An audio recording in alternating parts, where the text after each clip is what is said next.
Meu bom dia oficial para a turma 42, para a gente dar início à nossa última aula, da disciplina de História da Enfermagem. Nós já vimos todo o conteúdo programático da apostila, que foram colocados, divididos para vocês em 4 aulas. Com a primeira delas, nós abordando o tema da Guerra da Crimeia, que é onde Florence Nightingale ela surge e transforma o serviço de caridade da enfermagem em um serviço completamente científico, com base científica, conhecimento, de estruturação, de melhorias, principalmente de ambientação e de higiene, trazendo aí, reduzindo a taxa de mortalidade na época, daquele impasse que foi a Guerra da Crimeia. Então ela reduziu a taxa de mortalidade dos soldados feridos de 40% para 2%. Quando a gente viu a situação da Florence Nightingale, nós vimos que ela era uma jovem que estava indo na contramão da sociedade para sua época. Ela queria estudar matemática, gostava de matemática e todas as linhas ligadas às exatas, porém sua família não permitiu que ela estudasse, o que na época era muito compreensível, porque não eram todas as instituições que aceitavam as mulheres, e para a sociedade no geral, mulher não necessitava ter conhecimento. Então Florence já tinha adquirido os conhecimentos básicos para sua família, Ela já sabia ler, ela já sabia escrever, ela já sabia se comportar diante da sociedade. Então Florence ela começa a desenvolver as suas atividades, e as suas teorias nos arredores ali mesmo da sua moradia. Então ela prestava a sua assistência, colocava em prática o que ela conhecia, nos andarilhos, nos mendigos, nos pobres, nos menos favorecidos. Então ela tira aí esse trabalho, das costas da igreja e ela reformula como sendo uma profissão. Então, quem fazia esse trabalho, no geral, eram pessoas desacreditadas pela sociedade. Florence Nightingale muda esse preceito. Houve relatos de que na recrutação de mulheres para cursar enfermagem, para serem inseridas no modelo nightingaliano, que as mulheres precisavam ter uma boa índole, que elas precisavam ter uma boa postura e que o passado não interessava, mas que as mulheres tinham que ter um perfil para servir e ser uma enfermeira nightingaliana, até porque elas estariam no meio de vários homens, e para aquela época era um escândalo, principalmente para a mulher dar um banho, Imagina a situação que as mulheres eram submetidas. Mas aí a Florence Nightingale, ela colocava isso com um padrão de rigidez absoluto, que até hoje é colocado na enfermagem, Para nós, enfermeiros e técnicos de enfermagem, um corpo é um corpo, Nós não erotizamos o corpo masculino, não erotizamos o corpo feminino. Para nós não tem problema nenhum a nudez, desde que seja para a administração de alguma das nossas práticas, de algum dos nossos cuidados. Tanto que eu falei para vocês na aula de farmacologia que o toque a gente só faz quando é extremamente necessário. Então a gente toca no paciente com as mãos enluvadas e para realizar algum procedimento. Nós podemos ser empáticos, nós podemos trabalhar a humanização sem tocar nos nossos pacientes. Não é necessário o toque, principalmente numa sociedade como a nossa, a sociedade acriana. Você vê nas outras culturas, as pessoas chegam, elas se cumprimentam se abraçando, se beijando, embora que não se conheçam. Aqui no Acre você pode prestar atenção, as pessoas ficam meio perdidas, não sabem a coreografia. Tem beijo, não tem beijo, pega na mão, não pega na mão, dá um oi de longe, fala prazer, e aí como é que tá? O acriano ele não tem essa cultura do toque, ele não gosta muito do toque, salvo as exceções, mas no geral você não observa muito isso, apenas quando as pessoas são íntimas. Então, um conselho que eu dou para vocês, enquanto instrutora de enfermagem, não toquem nos pacientes, Essa coisa de conversar com a pessoa e tocar na mão dela para demonstrar que você se importa, para a enfermagem não precisa, né? Você pode conversar com uma pessoa, você pode entender as necessidades dela sem tocá-la. E quanto ao toque, de preferência com a mão enluvada para realizar algum trabalho voltado para a área da enfermagem, tá bem? Isso diminui as chances da pessoa achar que de alguma forma você dá uma atenção diferenciada para ela, além da atenção que você precisa dar enquanto atendente, né, na situação dela. Então, nós vimos a situação da Florence Nightingale. Estou querendo passar aqui para mim.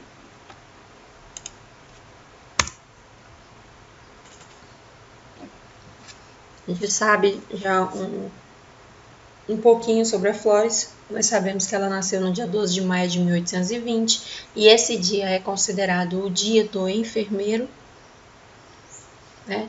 A gente sabe que o que desenvolveu nela a necessidade de servir aos doentes foi quando ela viaja para o Egito com seus pais e ela visita alguns hospitais e isso desperta nela, né, uma vocação. E aí, aos arredores dos seus 16 anos de idade, Florence relata que teve um encontro com Deus e que ele lhe pediu para dedicar sua vida à prestação de serviço para os doentes e menos favorecidos. Nós sabemos que a Florence ela viveu aí de 12 de maio de 1820 até 1910, por volta aí dos seus 90 anos de idade, Florence evolui para óbito. Sabemos que ela estudou num dos melhores colégios de Roma, né? E nós sabemos que as particularidades da Florence era que ela tinha uma inteligência incomum para a época, né? Ela tinha um dom para cuidar do próximo, ela se dizia ter sido chamada por Deus e ela rompeu alguns paradigmas e alguns preconceitos da sua época, né? E ela tem um marco importante dessa virada histórica na nossa profissão. Ela tira da mão da Igreja Católica, ela tira da mão, né, dos menos favorecidos e ela muda o conceito de hospital. A gente sabe que naquela época as pessoas eram deixadas no hospital para morrer, porque a taxa de mortalidade era muito alta, né? As chances de sucesso de cura eram das pessoas que eram tratadas em casa. As pessoas que eram tratadas nos hospitais, elas evoluíam para óbito. Então, com o modelo nightingaliano de higiene, de ambientação, de separação dos pacientes, né? Essa cultura muda. E aí não mais somente religiosas cuidavam, né, dos doentes, mas mulheres treinadas e capacitadas para executar as teorias de Florence, que era uma pessoa extremamente científica, né? O conhecimento dela estava literalmente voltado para a ciência e a ciência em expansão.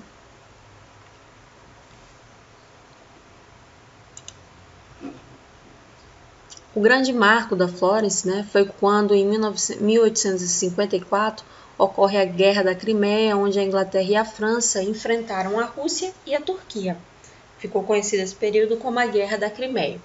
Daí um general de guerra, Sidney Herbert, membro do governo inglês e era amigo pessoal da Florence, ele pediu para que a Florence chefiasse um grupo de enfermeiras que fosse enviado para o fronte turco, né, com a tarefa de cuidar dos soldados feridos. Por quê?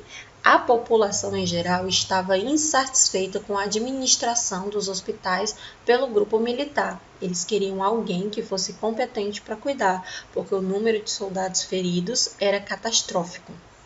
Era algo catastrófico.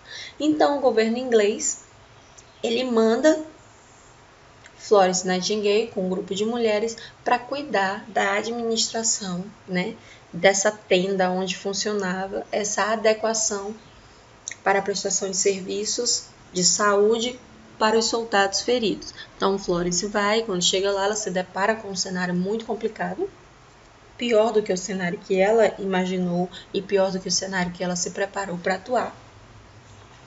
E ela faz o seguinte: ela entra em contato, né, com alguns generais da guerra e a maioria deles não queria Florence por lá, porque ela levou um grupo de 30 mulheres, né, era muita gente para eles alimentarem, mas aquele monte de soldado inutilizados, né, naquele momento, não tinha condições de ir para a linha de confronto, para a linha de combate, então para eles aquilo era perda de dinheiro.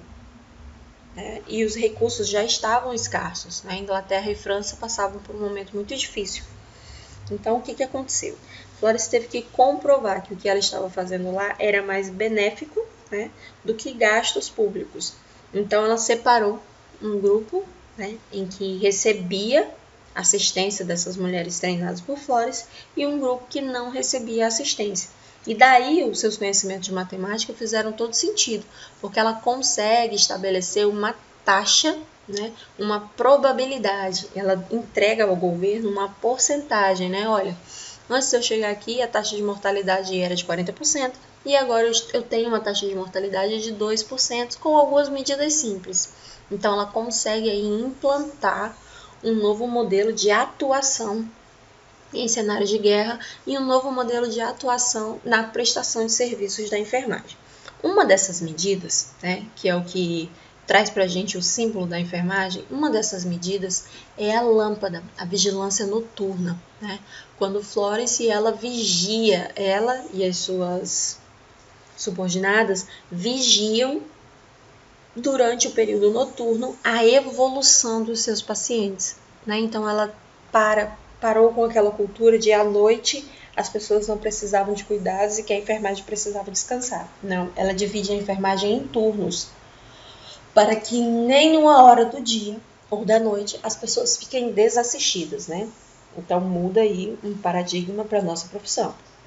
A nossa profissão é atenta e vigilante durante 24 horas do dia de internação de um paciente.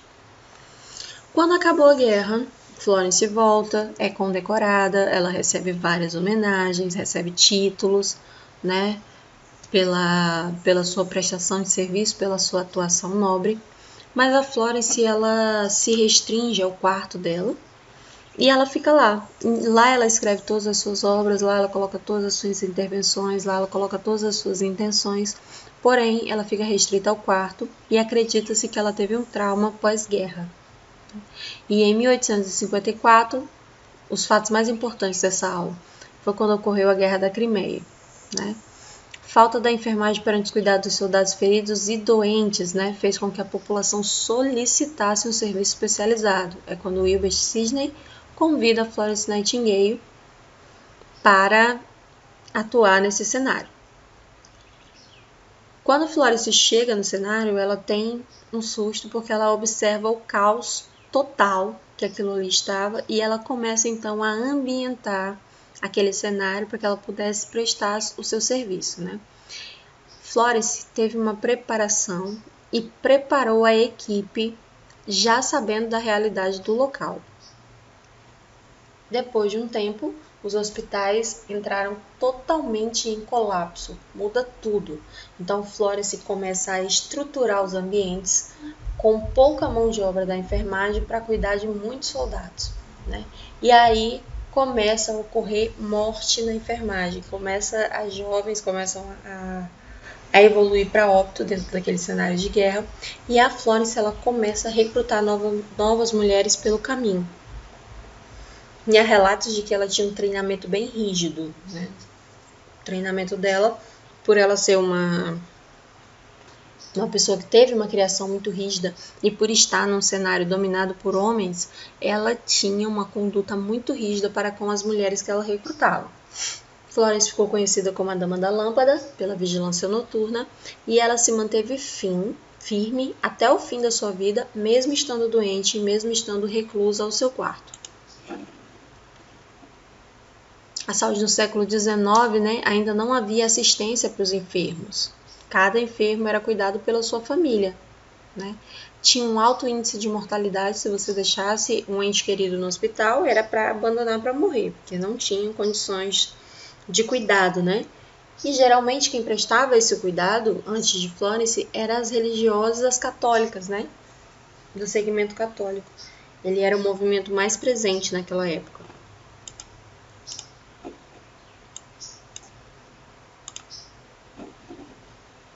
A Florence ela muda um conceito de fazer saúde naquela época, né? Ela tira da mão da religiosa e ela traz para um grupo de mulheres treinadas.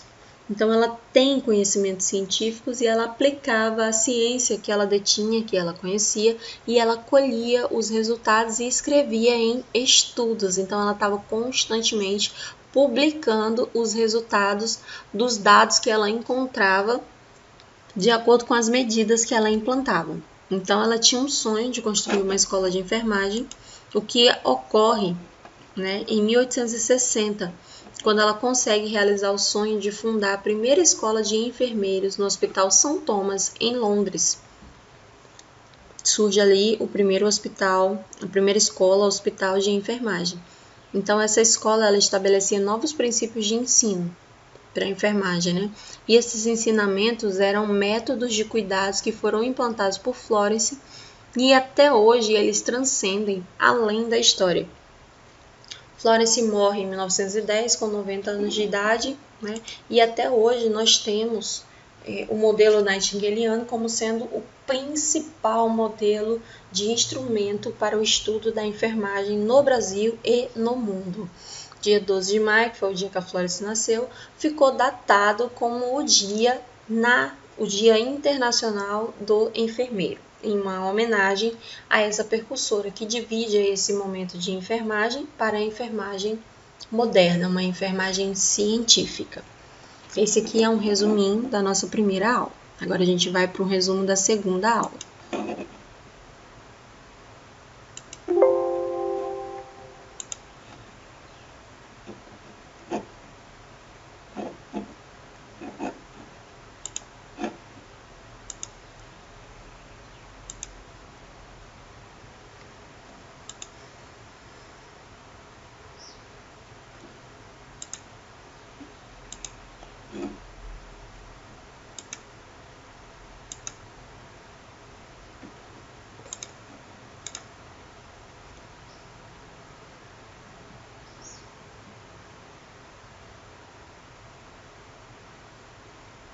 Pronto, está aparecendo aí para vocês, né?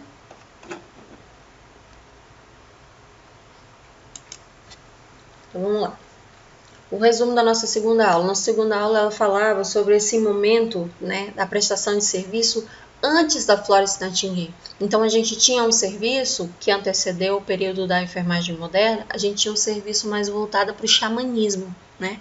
Era uma assistência de enfermagem em que a Igreja Católica, ela chegava no doente e ela oferecia a extrema-unção, oferecia preces, oferecia rogativas, né? Os índios ofereciam a defumação, o conceito de ervas, os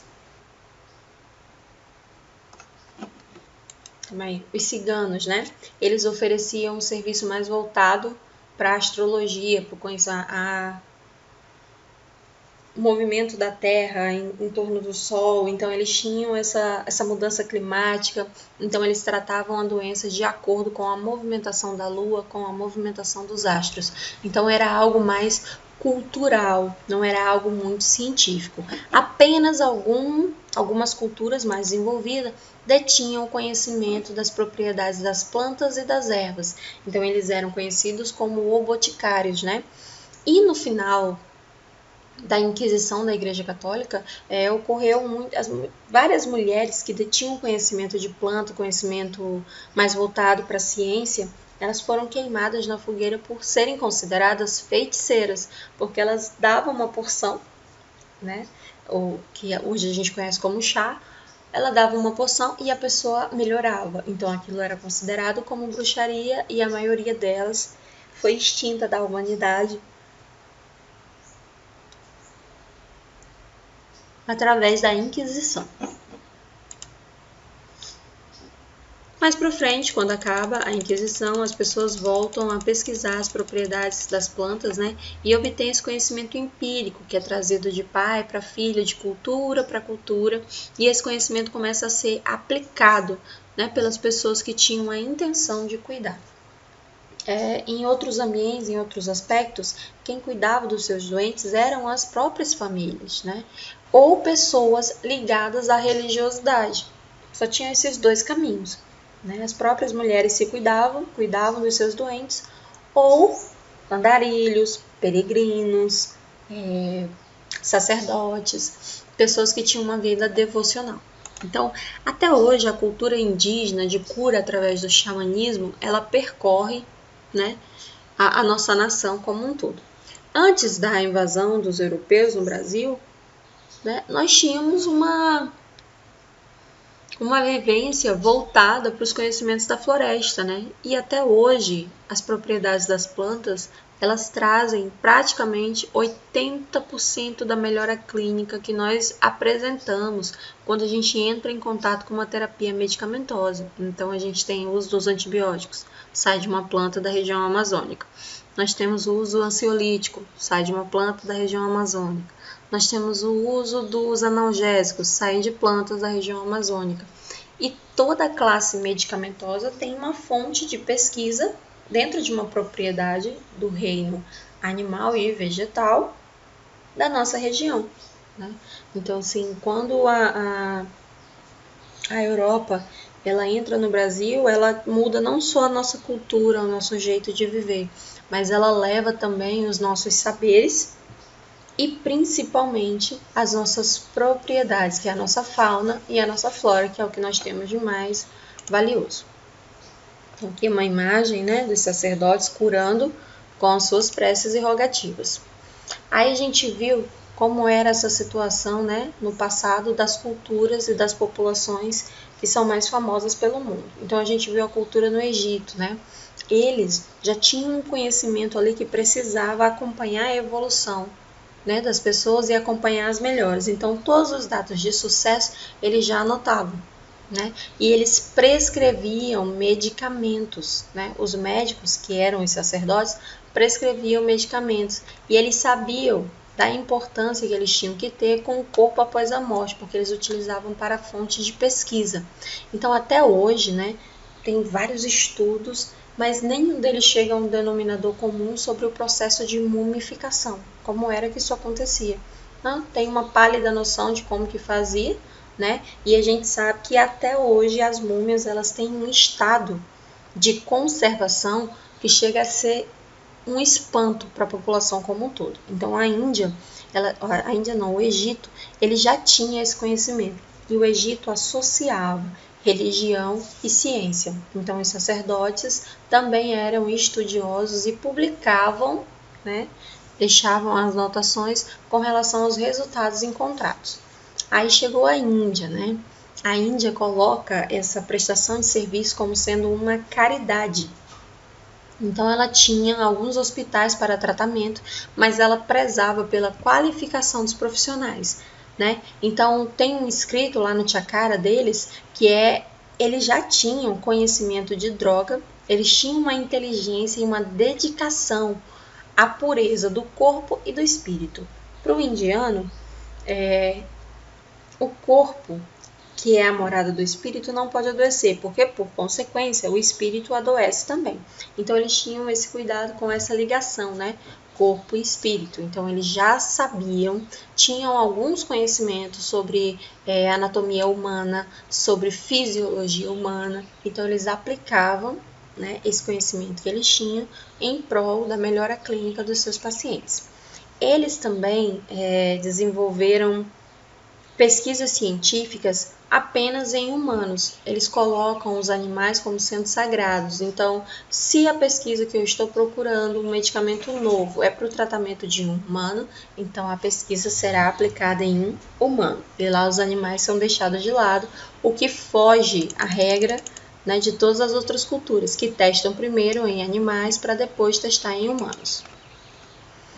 Lá na China, a China já detinha alguns conhecimentos, né? E ele já separava as doenças em doenças benignas, em doenças de média, né, periculosidade e em doenças graves. E os sacerdotes eram quem cuidavam, né, dessas pessoas doentes.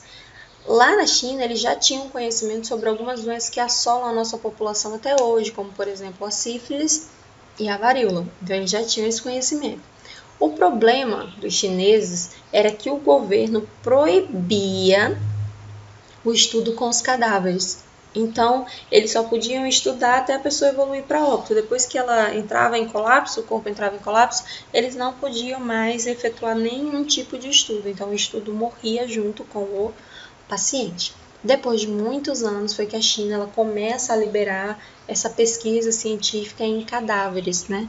Mas o grande passo que a humanidade começa a se desenvolver, essas pesquisas eram praticamente às cegas, porque elas não podiam depurar os cadáveres, não podiam mexer, né?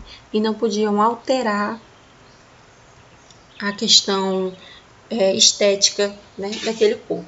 Então a medicina chinesa ela demorou um pouco mais para evoluir por conta disso, apesar de já terem vários relatos e várias situações que comprovavam, né, que o estudo deles fazia sim uma grande diferença para o quesito saúde. Hoje a medicina tradicional chinesa ela contempla situações absurdas. Quando a medicina convencional para, a medicina tradicional chinesa continua e investiga. Medicina convencional trata mais a sintomatologia e a doença, medicina tradicional chinesa está voltada para a causa, o que te fez adoecer. Então, se eu combato a causa, consequentemente o corpo reage de uma maneira melhor. Então, para a medicina tradicional chinesa, não existe doença incurável. Todas as doenças têm cura, né? E é isso que fascina a maioria dos profissionais que trabalham com terapias alternativas.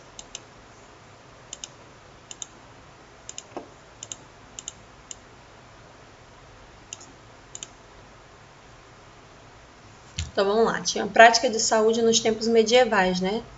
A assistência de saúde era através da caridade.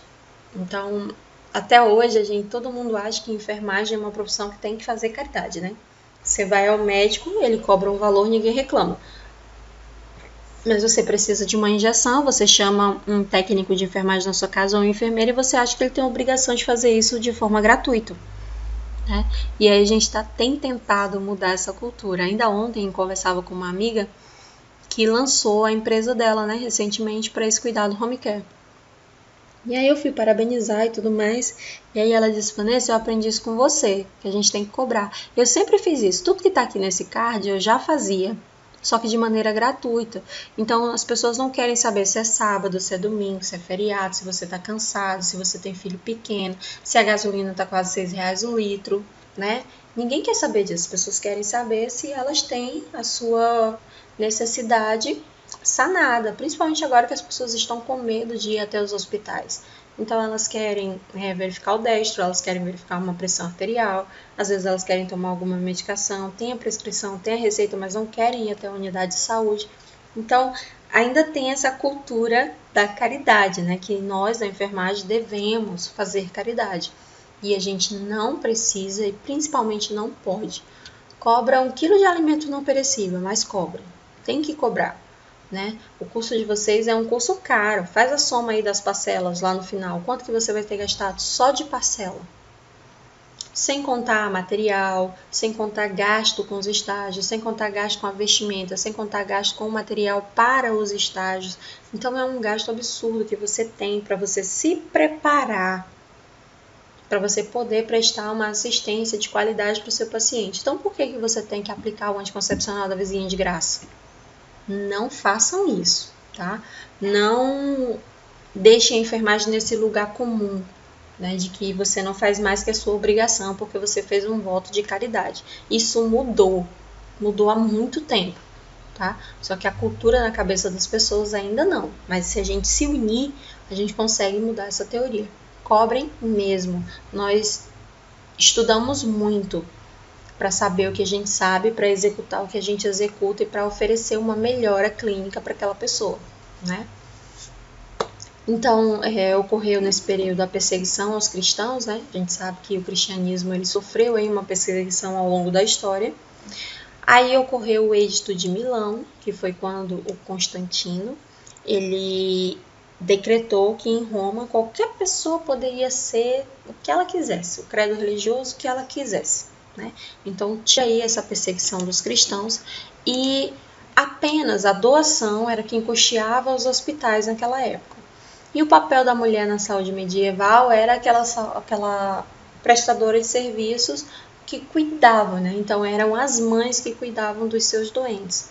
Tinha uma mãe ou outra que tinha um conhecimento mais elevado sobre ervas e tudo mais, mas a maioria tinha o mesmo conhecimento. É por isso que todo mundo fala que toda mãe, ela é um pouco médica, ela é um pouco enfermeira, e ela tem nesse seu seio, né, esse desejo e essa agregação de fazer com que o outro melhore, com que o filho melhore, né? Então ela acaba aprendendo um pouco através dessa raiz que a gente tem. Depois disso, teve o movimento das Cruzadas, né, que foi quando os soldados cristãos saem do Egito, depois do êxodo de Milão, eles saem do Egito em busca de invadir o Oriente para que tomassem a Terra Santa, né, porque a Terra Santa tinha que ficar sob o domínio dos cristãos. Nesse período, muita morte, muita confusão, muita matança, e até hoje, no caminho eles encontraram, né, uma religião que estava se formando, do profeta Maomé, que é o islamismo, e até hoje os cristãos e os islâmicos, eles entram em conflito praticamente todo dia, tem bomba, tem faixa de gás, aquele local ele está completamente em conflito há muito tempo entre os cristãos e os islâmicos em busca de tomarem para si, né, a Terra Santa lá em Israel. E até hoje ninguém conseguiu. Então a cidade de Jerusalém até hoje é alvo, né, e é motivo de conflito entre nações. Nesse mesmo período ocorrera a peste negra, né, que a gente viu que foi uma doença que dizimou a população europeia. Pelas condições de higiene daquela população, pelas condições habitacionais, né, e pela proliferação dos ratos. Os ratos eles conviviam com os humanos. Naquela época, o conceito de higiene era praticamente zero. A gente não tem o mesmo conceito que a gente tem hoje sobre higiene, né? E naqueles países desenvolvidos, naquela sociedade desenvolvida, ocorre então aí uma praga disseminada pela pulga do rato que dizimou metade da população europeia. Então, depois de todas essas mortes, o governo europeu verificou que o que mais culminou para a taxa de mortalidade foi a ausência da higiene. Então ele começa a atear fogo na zona portuária, taca fogo em todos os barcos que chegou com uma pessoa contaminada, taca fogo em tudo, né? Queimou todos os portos, reconstruiu tudo e o restante da população que sobrou queria expandir, né, através dos mares. E é aí que entra a descoberta do Brasil, que eu chamo de invasão do Brasil, né? O Brasil ele foi invadido e não descoberto, porque a gente já estava por aqui, os indígenas estavam tudo aqui, então não tinha nada de ser descoberto não. E aí, né, com a peste bubônica, muda de novo o conceito saúde. A gente começa a falar sobre saneamento básico na prestação de serviços. Então, hoje, com o conceito que a gente conhece sobre saúde, a gente sabe que quanto mais desenvolvida uma nação é, menos doenças ela apresenta. Por exemplo, nos Estados Unidos não tem tratamento antiparasitário, porque a água é 100% potável, porque a rede de esgoto funciona, porque até a pessoa mais pobre lá tem acesso ao saneamento básico e a cuidados de higiene. Eles não têm acesso ao plano de saúde. Lá, tudo que você quer no quesito de saúde, você tem que pagar, porque lá não tem saúde pública. Porém, as pessoas adoecem menos, porque o saneamento básico funciona. Então, os Estados Unidos, ele oferece para a população prevenção. O cuidado e a assistência, a pessoa tem que pagar, né? E assim como em outros países também, Canadá, China, pouquíssimos países têm um sistema único de saúde, onde a população tem acesso à gratuidade na assistência, né? Mas nós sabemos que no Brasil, o governo ele fica responsável pelo saneamento básico.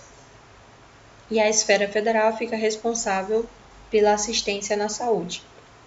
Então, quando a gente fala de saúde, se governo e esfera federal não andarem de mãos dadas, acontece o que vem acontecendo ao longo de todos os anos aqui no Brasil. Por exemplo, agora a gente está num período de dengue, né?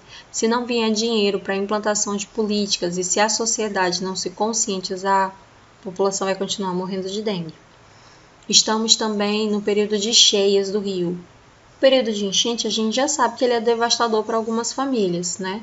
Só que para a saúde, a nível de saúde, a gente não olha para o rio cheio e pensa nos bens, os pertences. A gente já pensa quando o rio começar a vazar, que essas pessoas voltarem para suas casas, ou agora mesmo que elas estão lá tendo contato com aquela água suja, uma água de esgoto, né?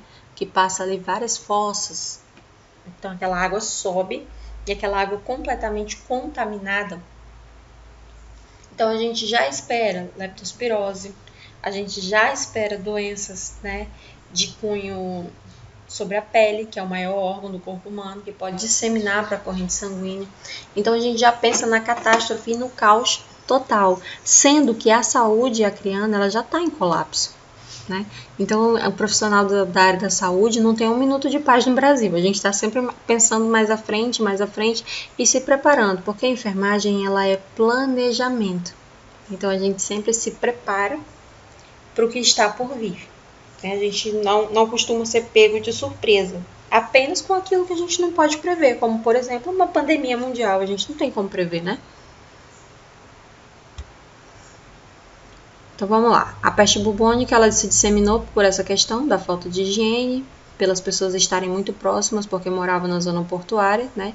E ela era uma doença infecto-contagiosa. Então, como todo mundo estava muito perto, disseminou muito rápido e como ela atingia o maior órgão do corpo humano, então ela entrava na corrente sanguínea mais rápido, taxa de mortalidade altíssima, e só descobriram vários anos depois qual era o agente causador. Né, que eram os ratos que transmitiam através das pulgas. Então, esse foi o resumo da aula 2. Agora, a gente vai para o resumo da aula 3.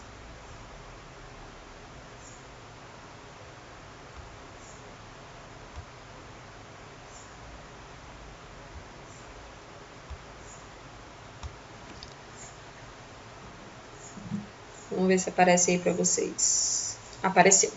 Confere? Dá só um ok aí pra tia. Beleza. A aula 3, ela trazia um conceito sobre os hospitais, né? Como que eram os hospitais? Então, a gente já sabe que o primeiro conceito de hospital que a gente ouviu falar na história, ele foi construído antes de Cristo, lá em 431. Eu já tinha esse conceito de um local onde você deixava os seus doentes para que eles recebessem os cuidados que aquela época conseguia ofertar. Só que apenas a partir do século IV, né, que com a expansão do cristianismo, os hospitais também começaram a se expandir, porque a gente sabe que o serviço ele estava voltado para a caridade. E é quando a gente começa a falar de estruturas físicas, né, voltadas para isso. Então, já no final do século XVII, para o início do século XVIII, é que os hospitais passam a ser utilizados mais vezes, porém ainda naquele conceito, né, de que quando não tinha mais o que fazer, você deixava no hospital e dali a pessoa iria evoluir para óbito. Mas as famílias tiravam da sua consciência aquele quesito de que não buscaram ajuda, né? Mas todas as famílias, quando deixavam o paciente nos hospitais, ai, que sono. Elas já sabiam que a família, que aquele paciente ele iria evoluir para óbito. Então já era uma despedida ali. Entrega ao paciente e já se despede porque ele fatidicamente ele vai evoluir para óbito pelas péssimas condições de higiene que esses locais ofereciam e pela falta total de recursos para prestar, para apresentar melhorias, né, para aquele ambiente. Depois, com o modelo nightingaliano, a gente já começa a separar pacientes, a gente começa a climatizar o ambiente, a gente começa a ambientar e a gente começa os cuidados de higiene, né? No primeiro momento, retirando os pacientes do chão, colocando eles em cama, abrindo as janelas para o ambiente ficar arejado, para o ar circular, para o paciente ter contato com a luz solar e com pias, para que os profissionais pudessem lavar as mãos antes e depois do contato com os seus pacientes. Né? Então, como que os médicos eram anunciados? Os médicos, no geral, eles não ficavam no hospital. Eles atendiam mais no tratamento domiciliar, porque era o que pagava mais, né? As famílias que tinham recurso pagavam a visita dos médicos e o tratamento dos médicos em casa. Então eles chamavam os médicos através de sineta. E aí a enfermagem acompanhava, todo o atendimento médico era acompanhado pelo atendimento de enfermagem. Hoje não mais é assim, não necessariamente a enfermagem tem que passar visita junto com o médico. O enfermeiro passa a sua visita, o técnico de enfermagem passa a sua visita, o médico passa a sua visita, o nutricionista passa a sua visita. Porém eu, Vanessa, gosto de passar ainda a visita acompanhando a equipe médica. Tá? Eu gosto de estar atenta a esse momento, para que eu possa até mesmo me nortear, né? Prestar um pouquinho mais de atenção a um detalhe que pela minha formação não me permitiu ter acesso ou não me permitiu ter essa visão, né, diferenciada. Então eu junto a visão do outro colega profissional com a minha visão de enfermagem e eu consigo sistematizar uma assistência melhorada, né? Uma assistência mais eficaz, porque é uma assistência em que eu tenho mais acesso ao foco da doença e, consequentemente, tenho mais acesso à fisiologia, implemento os meus cuidados de enfermagem e as chances desses pacientes são aumentadas. Então, eu ainda acredito no modelo nightingaliano e eu gosto de colocar em prática quando eu estou nas instituições, né? Então, sempre deixo um aluno perto de um médico para observar como é que ele aborda, né, as doenças. E depois a gente traz isso para o campo da enfermagem. Como que a enfermagem aborda, como que a enfermagem trata. Então, para a gente ter essa parceria no trabalho e principalmente para a gente ter essa visão, né, um pouquinho mais amplificada. Então, a gente não é que eu acredite que a equipe médica sabe mais ou que a enfermagem sabe mais, não é isso. É que eu acredito que os saberes, eles podem andar de mãos dadas, né? São saberes diferentes, particularidades de cada carreira, né? Assim como também os fisioterapeutas, eu gosto muito de estar perto dos fisioterapeutas, porque eu acho que eu aprendo muito com eles e vice-versa, né? A gente tem muito a trocar nesse quesito. Então aqui, ó, a gente via somente enfermagem e medicina trabalhando em prol do paciente. Aí no Brasil, como é que aconteceu? No Brasil, o primeiro hospital que surgiu foi a Santa Casa de Misericórdia em 1543, né? Lá na cidade de Santos. E ela era gerida pela Igreja Católica, né? E esse modelo de Santa Casa de Misericórdia, ele se expandiu pelo Brasil, por todo o território nacional e pelo mundo inteiro. Abriu falência já tem alguns anos aqui no estado do Acre, assim como também em outros estados brasileiros.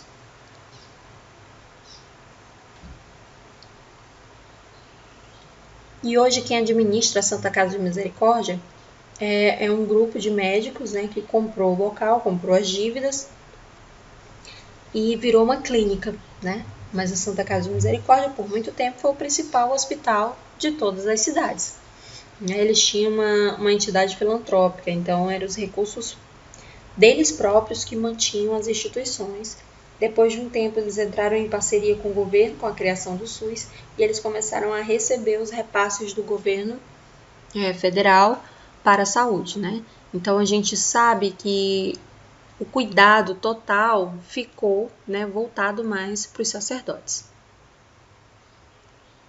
Depois de um tempo, surge ali, né, José de Anchieta, que é um padre que tem um nome importante na saúde, porque além de conhecimentos do espírito, ele tinha conhecimento científico, então ele prestava assistência médica para essas pessoas, né? E aí depois a gente tem também um frei que prestava, aqui, ó, o Frei Fabiano, ele prestava assistência de enfermagem para os pacientes, e ele trabalhou nesse hospital por mais de 40 anos de sua vida.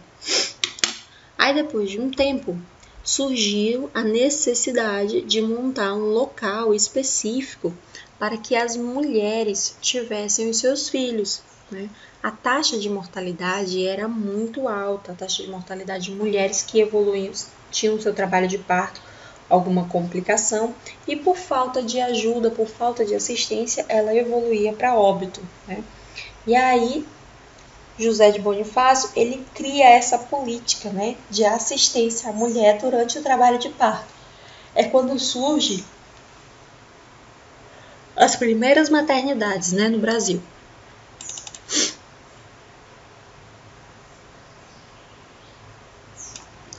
Dentro da escola de medicina, surgiu também a Escola de Parteiras do Brasil. A primeira parteira do Brasil foi a Madame du Rocher, né? Ela tinha conhecimento científico e ela ajudava as mulheres durante o trabalho de parto. O serviço de ser parteira foi oferecido paralelo ao serviço de enfermagem durante muito tempo, né? Depois de um tempo, foi que o curso de obstetrícia ele foi inserido na grade do curso de enfermagem. Então, a profissão de parteira ela foi sendo extinta, né, ao longo das nossas gerações, né? Eu lembro que lá no Santa Juliana ainda tinham algumas parteiras trabalhando, né? Então, os hospitais eles respeitaram essa política dessas mulheres que tinham esse conhecimento. E aí, de acordo com que elas iam se aposentando, eles não iam substituindo essa profissão, eles iam capacitando a enfermagem e a obstetrícia para poder acompanhar a evolução do parto. Então, é assim que extinguiu-se a profissão de parteiro no Brasil. Daí, um marco importante que a gente tem na história brasileira é a Ana Nery, né? Ela nasceu em 1814, nasceu na Bahia, foi casada com Isidoro Antônio, teve 3 filhos, ficou viúva muito cedo, houve a Guerra do Paraguai, 2 dos seus 3 filhos foram convocados para a guerra, né? Porque um deles era médico, o outro era militar, e ela, para não ficar longe dos filhos, ela se coloca à disposição para cuidar dos soldados feridos. Então, ela ficou sendo conhecida como a mãe da pátria, né? A mãe dos soldados brasileiros em campos de guerra, porque foi a maternidade aflorada dentro dela que fez com que ela desenvolvesse, né, prestasse assistência e cuidados para os soldados feridos naquele ambiente de guerra. Como seu filho tinha conhecimento médico, né, ficou muito fácil para ela atuar dentro daquele cenário. Assim como Florence também, a Ana disse que quando chegou no cenário de guerra, nos relatos e nos estudos que ela deixou publicado, que ela teve uma surpresa desagradável, né? Ela imaginava um cenário difícil e caótico, mas quando ela chega no local, ela encontra um cenário catastrófico. Então, ela começa ali a separar os pacientes e ela tem uma visão, uma sacada diferenciada, né? Porque ela deixa os pacientes mais graves mais próximos da enfermagem, os pacientes menos graves um pouquinho mais longe, e os pacientes que estavam apenas em acompanhamento e supervisão, que já estavam praticamente altos, ela deixava eles um pouquinho mais afastados do posto de enfermagem. Então surge aí o conceito de enfermarias, né? Ela já começa a separar os pacientes, sendo que no modelo nightingaliano era um modelo mais voltado para a higiene e hierarquia. O modelo Ana Nery é o modelo mais voltado para a separação de pacientes e a gente dá ao paciente exatamente aquilo que ele precisa, né? Então, ela fica 5 anos nesse cenário de guerra. Quando ela volta, né? Ela volta e recebe condecorações do Dom Pedro II, recebe uma pensão vitalícia e todos suas benfeitorias, né, durante o cenário de guerra, elas foram reconhecidas até mesmo pela primeira empresa brasileira, que foi os Correios, que durante muito tempo fez um selo em homenagem a Ana Nery. Ana Nery morreu no dia 20 de maio de 1860, com 66 anos de idade. Né? O dia 20 de maio é um marco importante, né, porque é considerado o dia do técnico de enfermagem. Então, a Semana da Enfermagem começa com dia 12 de maio, sendo a representação do dia do nascimento da Florence Nightingale, foi colocado como o dia do enfermeiro. O dia 20 de maio, que foi o dia que a Ana Nery faleceu, é considerado o dia do técnico de enfermagem, que fecha uma semana de festa para a enfermagem. Muito mais que merecido, né, minha gente? Aqui algumas imagens para vocês da Guerra do Paraguai, né, que soldados brasileiros serviram a pátria. Aqui uma imagem que demonstra, né, a atuação da Ana Nery nesse cenário, em que ela, com os soldados brasileiros no colo, né, representando aí uma mãe da pátria. Tem um ditado que fala que em cenário de guerra, quando você salva um homem, você é um herói, mas quando você salva vários, você é da enfermagem. E é bem isso que acontece. Então, ela recebeu uma homenagem do Dom Pedro II, ela recebeu uma pensão vitalícia, como eu já falei para vocês, e em 1890 surgiu a primeira escola de enfermagem no Brasil, né, com o nome da Ana Nery, pelo decreto do dia 27 de 9 de 1890. Depois, essa escola de enfermagem ela fica conhecida como Alfredo Pinto, né? É uma das principais até hoje. Já em 1923, teve a primeira escola oficial brasileira de enfermagem com uma adaptação do modelo americano, né? Do modelo nightingaliano, e com o modelo e a visão de assistência da Ana Nery. Então, a Ana Nery ela traz aí esse conceito de uma enfermagem mais emergencista, de uma enfermagem mais assistencial para situações de guerra, situações de confronto ou para situações de emergência, né? E aí surge o quesito da Cruz Vermelha, né? Que é quando soldados começam a ser preparados, soldados e mulheres começam a ser preparados para ambientes de guerra. Então surge aí o primeiro colégio militar. Então as pessoas, os soldados da Cruz Vermelha eram formados pelo Exército Brasileiro, pela Marinha, pela Aeronáutica, dentro da própria instituição, e não necessariamente ele precisava ser do ramo da saúde. Ele apenas ingressava nas Forças Armadas e ele optava, né, por qual área ele iria se especializar. Se ele fosse para a Cruz Vermelha, ele recebia um treinamento específico. Esse treinamento, a priori, era de 2 anos. Depois ele foi estendido para 3 anos. Um tempo depois foi dividido. Então, hoje, para você ingressar, né, na Cruz Vermelha das Forças Armadas, você precisa ser da área da saúde. Então, você faz medicina fora, você faz enfermagem fora dessas instituições militares, você faz odontologia fora, técnico em enfermagem fora, e quando tem um concurso específico para saúde, você faz o concurso, passa e começa a servir, entrando aí no bloco, né, da Cruz Vermelha. Mas lá no passado não era assim. Os soldados eles eram preparados dentro mesmo dessa instituição.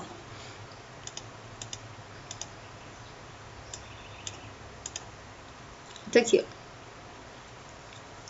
Teve também uma outra, né, enfermeira que traz aí uma visão importante para a enfermagem brasileira, que foi a Wanda Horta. A Wanda Horta, ela traz um conceito de sistematização da assistência, né? Então ela separa, ela tira essa dependência da enfermagem com medicina e ela deixa a enfermagem mais científica, né? Ela traz aí a enfermagem como sendo uma profissão que prescreve, que acompanha e que também estabelece benefícios. Então ela diz que para você ser enfermagem você precisa estar atento aos 3 pilares. O primeiro deles é o você ser enfermeiro, ou seja, você obter o conhecimento, a estrutura de formação inicial, que é a base de todos nós, que é o conhecimento. Depois, você precisa treinar novas pessoas, porque em um momento você vai deixar de ser um enfermeiro e vai começar a ser o paciente. Então, nosso foco principal é sempre o paciente. Então, o enfermeiro ali, ele tem a obrigatoriedade de passar os conhecimentos que ele tem para ele formar novos profissionais, melhor até que a sua atuação, porque quando a gente renova, né, a enfermagem, a gente renova também sonhos, expectativas, idealizações e as próprias avanços, né, que a ciência traz para a gente são implantados com as novas turmas. E por último, o ser enfermagem, ou seja, você trabalhar em equipe. Ela traz esse conceito de enfermagem em equipe. Então, a Wanda Horta desenvolve no Brasil ações humanitárias no cuidado. Ela chama a atenção do papel da enfermagem para o que a enfermagem sempre fez, que é o cuidado. Só que esse cuidado ele tem que ser sistematizado. Então, para cada evolução clínica do meu paciente, eu tenho que ter uma intervenção. E a gente chama isso de cuidados de enfermagem ou processo de enfermagem. E esse processo de enfermagem ele está embasado em 3 etapas, né? A primeira dela é o histórico de enfermagem, que é a anamnese. A segunda é o diagnóstico de enfermagem, né? O que esse paciente tem a nível de enfermagem? Então, assim, digamos que o paciente ele passou por uma cirurgia. Então, o diagnóstico da enfermagem é integridade da pele prejudicada, né? Ele tem um acesso venoso periférico, integridade da pele prejudicada também, né? Ou risco de infecção, porque ele tem uma porta de entrada ali. Então, isso é diagnóstico de enfermagem, né? A gente não está muito voltado para a doença, não. A gente está mais voltado para a intervenção, pela causa, né, dela. Qual o nosso plano de cuidado? Né? Nosso plano de assistência, qual vai ser o nosso plano de cuidado, quais vão ser as medidas de intervenção que a gente vai apresentar para esse paciente. Qual é a evolução que esse paciente vai ter? Né? Evolução é como ele se comporta frente às intervenções que eu montei para ele. E qual é o prognóstico, né? Qual é a chance que eu tenho que esse paciente melhore dentro de um tempo, por exemplo.